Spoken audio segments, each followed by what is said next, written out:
डिफॉरेस्टाइजेशन होगा।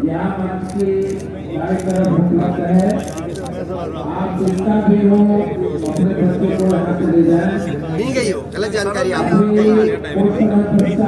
CSC committee की नहीं गई, गवर्नमेंट ऑफ इंडिया नहीं गई। दे देना कॉपी दे देना।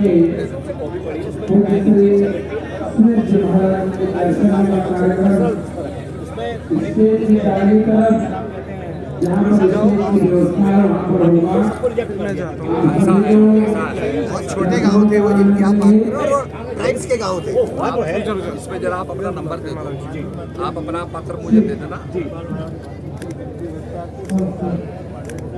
हाँ हाँ हाँ बड़ा भारी कंट्रीब्यूशन है, मैं भूलता हूँ ना भविष्य। चलिए ठीक है। राजस्व गाँव का मामला बहुत महत्वपूर्ण है।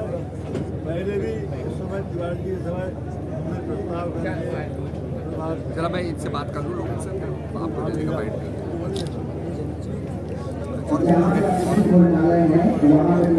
नहीं दे सकते आप, इतना समझना चाहिए आपको। हमारे आपसे रिक्वेस्ट है कि आप मंत्री हैं तो मैं आपको शुरू भी करता हूँ, मैं भी सैनिक हूँ, बिंदु खत्ता का भला हो जाए और हमारा जो बिंदु खत्ता है राजस्व गाँव बने। तो अब ऐसा है ना, इन्होंने बात कही, बड़ा कठिन काम है, हम जानते कठिन काम है। पहाड़ में रेल ले जाना भी कठिन काम है, बद्रीनाथ ले जाना कठिन काम है। मैं रेल मंत्री के काल में शुरू किया, नहीं कि आज मेरे बन के तैयार हो गई। आप किसी काम को करना हो तो लगेगा उसमें, लगना पड़ेगा, लगे कुछ नहीं होना। चलिए और कुछ बाइट दे दें जी। हेलो महाराज जी, आपका बहुत बहुत स्वागत है। पहले सबका ले लो सामूहिक, फिर वन हाँ हाँ, फिर वन टू कर देना।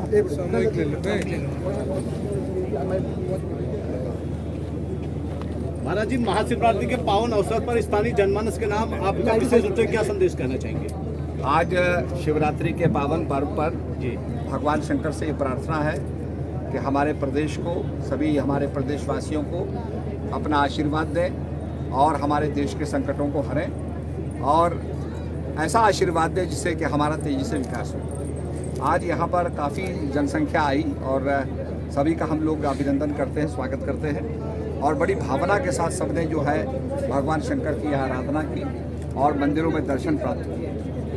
भगवान शंकर हमेशा हमें ये शक्ति देते हैं कि विषपान करो, कठिन से कठिन समस्या का जो है उस विषपान करते हुए और आगे लोक कल्याण के लिए काम करना चाहिए। भगवान शंकर ने विषपान भी लोक कल्याण के लिए किया।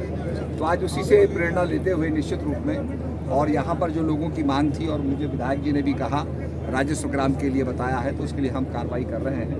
ये बड़ा कठिन काम है और बड़ा दुष्कर है, परंतु इसके लिए हम प्रयास करेंगे पूरी तरीके से। पहले तो ये डिफॉरेस्ट होगा, उसके बाद फिर इसमें प्रक्रिया चलेगी, तो उसके लिए हम लोग पूरी तरीके से प्रतिबद्ध हैं।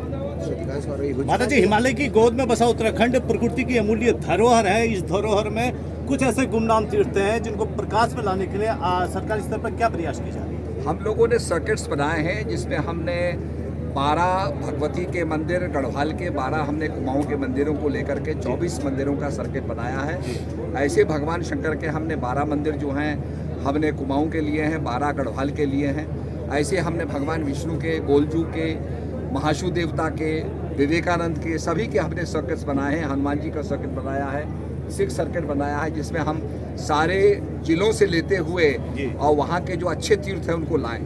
ये हमारी लिस्ट सूची जो है समाप्त नहीं है, इसमें और भी मंदिर जुड़ते चले जाएंगे। आपने जो बताया है उसको हम काम कर रहे हैं। महाभारत सर्किट काम कर रहे हैं। महाभारत सर्किट में पांडव जो है जगह जगह गए। हमारी तो लोक संस्कृति के अंदर पांडवों का बड़ा मिश्रण है, तो उसको सब देखते हुए, उसका अध्ययन करते हुए जो प्राचीन काल के मंदिर हैं निश्चित रूप में उनको हम पर्यटन के सर्किट में लाएंगे। गुरुदेव लालको में एक प्राचीन शक्तिपीठ है माँ अवंतिका का, उसके आज आपने दर्शन भी आज मिला है, मुझे सूचना मिली है, उसके लिए निश्चित रूप में प्रयास किए जाएंगे।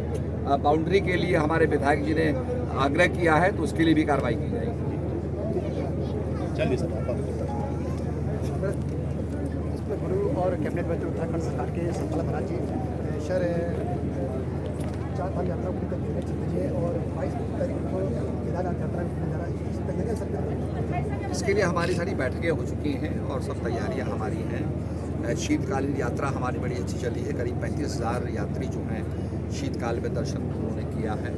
अभी अभी मैं 2 दिन पहले जो है मैं कार्निवल का शुभारंभ करके आया हूँ मौली के अंदर, तो उसमें भी काफ़ी लोग आ रहे हैं और स्कीम को हम काफ़ी प्रोत्साहन दे रहे हैं। माननीय मुख्यमंत्री जी का आग्रह है कि स्कीम को प्रोत्साहन देते हुए हम शीतकालीन यात्रा को भी शुरू करेंगे। उसके बाद जो है यहाँ जो बर्फबारी है उसका भी लोग आनंद लेंगे, तो निश्चित रूप में हमारा पर्यटन आगे बढ़ेगा। महाराज इसके बाद देखा जाए तो 200 से आसपास के लोग बहुत अपने काम से आए आदमी तो देखा जाए कहीं ना कहीं मेडिकल तो क्या पिछले बार मेडिकल व्यवस्था थी उसको थर्ड पार्टी से बिल्ड कराया जाएगा या जो है जो मेडिकल व्यवस्था तो हम ठीक करने जा रहे हैं। हमें कुछ हार्ट के डॉक्टर्स की कमी होती है और निश्चित रूप में हम लोगों से आग्रह करते हैं कि पहले अपना जो है हेल्थ जो है टेस्टिंग करा लें, अपना पूरा मेडिकल टेस्टिंग करा लें, उसके बाद ही यात्रा करें तो बड़ा श्रेय करूँगा।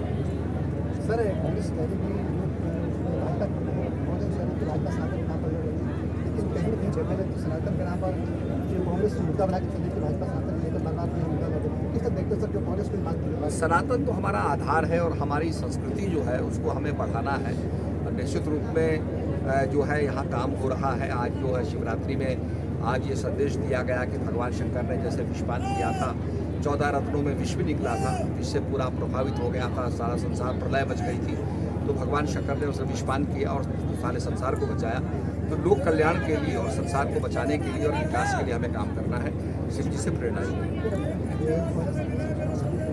अभी चुनाव की बात नहीं, अभी तो धर्म की बात है। आप चुनाव की बात को ले आया।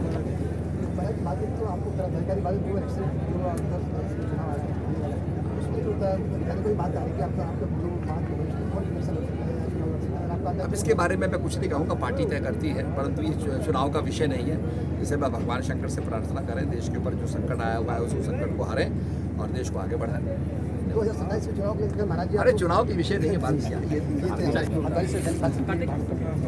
नमस्कार, मैं शिवा पारा सर आपके साथ और आप देख रहे हैं इंडिया 24 न्यूज। इस वक्त आपको बता दें उत्तराखंड सरकार के कैबिनेट मंत्री सतपाल महाराज जी हमारे साथ इस वक्त मौजूद हैं। महाराज जी नमस्कार, कैसे? नमस्कार जी, नमस्कार। शिवरात्रि के ऊपर जो है क्या एक संदेश रहने वाला है? सबसे पहले तो शिवरात्रि की बहुत बहुत बधाइयाँ और सबको शुभकामनाएं और हम भगवान शंकर से प्रेरणा लें जिन्होंने विषपान करके पूरे संसार को बचाया। तो हम भी अपने जीवन के अंदर लोक कल्याण के लिए विषपान करते हुए अपने को बचाते हुए और अपने देश का विकास करें, अपने क्षेत्र का विकास करें, अपने गाँव का विकास करें, तो इसके लिए हमें प्रतिबद्ध होना है।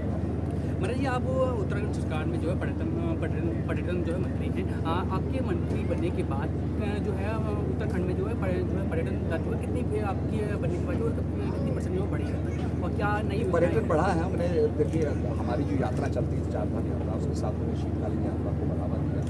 पहले लोग बहुत कम आते थे, समय करीब 35,000 से ऊपर जो है शीतकालीन यात्रा में हो है। और जो हमारी यमुनोत्री के बाद यमुना जी जो है खरसाली में उनकी पूजा होती है, तो खरसाली की यात्रा शुरू हुई। उसके बाद जो पूजा मुखवा में होती है, गंगा जी की मुखवा में यात्रा शुरू हुई। ऊखी मठ में भगवान केदारनाथ की पूजा होती है। इसी प्रकार से भगवान बद्रीनाथ की पूजा जो है आपके जोशी मठ में और आपके पांडुकेश्वर में होती है। तो वो सारी शीतकालीन यात्रा में होती है। अभी अभी हम लोगों ने स्कीइंग का विंटर कार्निवल का जो है शुभारंभ किया है। 13 से 16 तक ये कार्निवल होगा, इसमें भी काफ़ी लोग आ रहे हैं। तो निश्चित रूप में होम स्टे खोलते हुए, पहले हमारे बहुत कम होम स्टे थे, आज 5,000 से ऊपर हमारे होम स्टे, 1,118 लोगों ने इसका फ़ायदा प्राप्त किया। तो हमारा होम स्टे भी आगे बढ़ता जा रहा है और होम स्टे से हमारे गांव-गांव में पर्यटन पहुंच गया है, लोगों को रहने की फैसिलिटी मिल रही है। तो बहुत कुछ पर्यटन है। महाराज जी चारों धाम यात्रा जो है और आध्यात्मिक स्थलों को जो है अंतर्राष्ट्रीय स्तर पर जो है प्रमोट करने के लिए क्या सरकार कोई नई कदम चलाने वाली है? यूनेस्को जो है वर्ल्ड हेरिटेज साइट डिक्लेयर करता है, उसमें हमने कुछ अर्जी दे रखी है। तो निश्चित रूप में अगर वो साइट हमारी डिक्लेयर होती है तो हम वर्ल्ड हेरिटेज साइट्स में हमें वर्ल्ड रेगुलेशन। महाराज जी लगातार जो है पहाड़ी क्षेत्रों से जो है शहरों से पहाड़ी शहरों से जो है लगातार पलायन हो रहा है, क्या कहना चाहिए जो आपका पर्यटन और संस्कृति विभाग जो किस प्रकार से इसको आगे? ऐसा है, होम स्टे बनने के बाद जो है जो लोग जिनको रोजगार मिला जो बाहर वो अपने गांव लौट रहे हैं, अपना होम स्टे चला रहे हैं। जो मकान होते हैं अच्छे मकान होते हैं और सबको होम स्टे में कन्वर्ट करना चाहिए। तो रिवर्स पलायन हुआ है, रिवर्स माइग्रेशन। इसके साथ साथ जो हमारे सीमाओं पर लगे हैं वाइब्रेंट विलेज के रूप में, जो हमारे प्रथम गाँव हैं, जैसे आपका हो गया, बीटी हो गया, महा हो गया, आपका कैलाश हो गया, पर्वत हो गया, ये सारे हमने टूरिस्ट सर्किट में जोड़े। तो यहाँ पर यात्री जाकर के जो सीमांत के हमारे प्रथम गाँव हैं उनको भी हम टूरिस्ट सर्किट में। पहाड़ी क्षेत्रों के जो नौजवान हैं उनको लिए सरकार जो है क्या जो है आगे के नए रोजगार के लिए उपलब्ध रोजगार के लिए हमने देखिए रोजगार के लिए हमने बहुत से इस समय हमने जो है ये हमारे होम स्टे जो 6 कमरे का होता था उसको 12 कमरे करने जा रहे हैं, बढ़ाने जा रहे हैं। और भी बहुत से रोजगार के अवसर जो है हम देने जा रहे हैं। पंचायतों के अंदर बहुत से रिक्रूटमेंट होने जा रहे हैं। निश्चित रूप में हम रोजगार को बढ़ाएंगे। विपक्ष का आरोप है कि सरकार के जो बड़े प्रोजेक्ट होते हैं उनमें पारदर्शिता जो है बीजेपी सरकार नहीं दिखाती। मैं इन सवालों और आरोपों पर आपका क्या नहीं, अगर हमारे पास कोई सूचना होगी तो उसकी हम जाँच करवा देंगे आपके साथ। सूचना होनी चाहिए, तथ्यों पर आधारित होना चाहिए।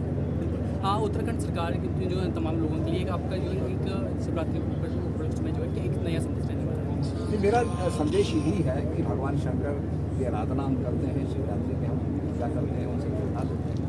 लोक कल्याण के लिए जैसे विश्वामित्र ने किया, ऐसे अपने जीवन के अंदर हम लोक कल्याण के लिए अपने क्षेत्र को आगे बढ़ाने के लिए अपने उत्तराखंड का विकास करने के लिए हमें भी अगर विश्वास करना पड़े तो हमें पीछे नहीं होना चाहिए, पूरा योगदान देना चाहिए। जैसा कि जो है अभी इंटरनेशनल एक मुद्दा चल रहा है एपिस्टीन फाइल्स पर लेकर जो है आज धार्मिक पर मैं उसकी चर्चा ना चलिए बिल्कुल मैं कहना चाहूँगा जैसा कि जो है इस पर ये बात नहीं करते, लेकिन अगर हम बात करते हैं जो है उत्तराखंड में लगातार जो आपदाएं आती हैं उनको लेकर सरकार क्या और नई देखिए ग्लोबल लेके वार्मिंग आने तो हो वाली रही है, ग्लोबल वार्मिंग हो रही है। और उसकी ग्लोबल वजह वार्मिंग क्या से है? जो जानवरों को सुनना चाहिए था, जो आपके भालू को हाइबरनेशन करना चाहिए था, दीर्घ निद्रा में जाना चाहिए था, वो नहीं जा पा रहा है। जी। तो आजकल वो गांव में आकर के लोगों को नोच रहा है। इस प्रकार से फ्रीकी वेदर होने के कारण ही सब कुछ हो रहा है। आप खुद ही देख रहे हैं इस समय ठंड नहीं है, तो हम ये चाहेंगे कि भाई इसके लिए हम तैयारी करें। हमारी तैयारियाँ NDRF हमारी तैयार है। कोई भी आपदा होती है उसमें मुख्यमंत्री जी पूरा सहयोग देते हैं, खुद जाकर के वहाँ मौका बढ़ता है। बिल्कुल जैसे कि आध्यात्मिक की शक्ति से जो आप स्वयं जो इतने आध्यात्मिक ग्रुप हैं तमाम जो है संदेश देते हैं, नई पीढ़ी जो है आजकल की है उनको किस तरह से जो है आध्यात्मिक की ओर जो है आप कहना चाहेंगे क्या संदेश रहेगा तो आध्यात्मिक की तरह हमारा तो ये होगा ना कि हमें वेल बैलेंस्ड लाइफ को लीड करना चाहिए। भौतिक प्रगति हो, उसके साथ साथ आध्यात्मिक प्रगति भी हो। आपने देखा होगा कि हिंदू मूवमेंट चली थी जिसमें बहुत से लोग जो हैं भारत में आकर के योग सीखने लगे, भारत में मेडिटेशन सीखने लगे। तो विदेशों में किसी चीज़ की कमी नहीं है, परंतु उनके यहाँ अध्यात्म नहीं है, इसलिए वो भारत की तरफ मुड़ते हैं। और इसीलिए हम कहते हैं कि विश्व गुरु भारत बने, क्योंकि आपने देखा होगा योग का जिस प्रकार से प्रचार प्रसार हो रहा है सारी दुनिया के अंदर, भारत का जो ज्ञान है, भारत के जो व्यंजन है, भारत का जो भोजन है, भारत का जो योग है, भारत के जो शास्त्र हैं, आज सारी दुनिया में पढ़ाई जा रही है। UCLA के अंदर गीता शास्त्र पढ़ाया जा रहा है। तो निश्चित रूप में ऐसे ही भारत जो है विश्व गुरु बनेगा और दुनिया को एक दिशा देगा ताकि हम शांति से रह सकें और सद्भावना से रह सकें। आज आपस में लड़ाई हो रही है, पूरा वर्ल्ड आपने देखा सिनेरियो जो है बड़ा टॉप सिक्योरिटी हो गया है, तो बड़ी दिक्कतें पैदा हो रही हैं। हर देश दिक्कतों का सामना कर रहा है, तो भारत को भी आगे लीड करना पड़ेगा और दुनिया को दिशा देना। जैसे कि ये जो हमारी भागवत गीता जो है, क्या आपको लगता है कि सभी जो है तमाम भारत के स्कूल में पढ़ानी चाहिए ताकि जो नई पीढ़ी है वो भी उसके प्रति जो है जागरूक हो और जो उनको ज्ञान होना चाहिए बच्चों को पढ़ाई जानी, जैसे और चीज़ हम पढ़ाते हैं ऐसे इसका भी शिक्षा मिलनी चाहिए। हाँ, सरकार इसको लेकर क्या करना इसके लिए हमारे शिक्षा मंत्री विचार करेंगे। बिल्कुल। चलिए अभी आपको बता दें हमारे साथ जो है कैबिनेट मंत्री महाराज जी एक मिनट।